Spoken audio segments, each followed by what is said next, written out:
Учурда республика боюнча азыр 4000ге жакын адам, 4000ден ашык адам эмдөөдөн өттү. 4000ден ашык адам эмдөөдөн өттү. Бул негизинен эле медицина кызматкерлери, өзүңүздөргө белгилүү болгондой, мугалимдер, андан сырткары күч структураларынын өкүлдөрү,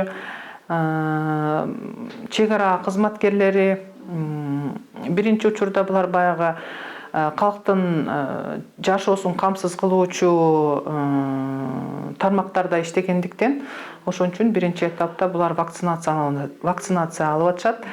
Эң биринчи 10 күндө медицина кызматкерлерин негизи эле вакцинация алып атканбыз. Анткени баякыл медицина кызматкерлери азыр мына оору көбөйгөндүгүнө байланыштуу кызыл зоналарга кирип, реанимация палаталарында иштеп, андан сырткары тест жардам кызматында иштеген ошол кызматкерлерге жүргүзүп атканбыз. Эми анан кийин мына кечээ мурда күндөн баштап улам бир областты кошуп, жана мугалимдерди, күч структураларын жана чек ара кызматкерлерин кошуп баштадык да. Өзгөчө кырдаал министрлигин мынакей ошолор улам кошулуп, ошол вакцинациялаучулардын саны эми көбөйүп атат.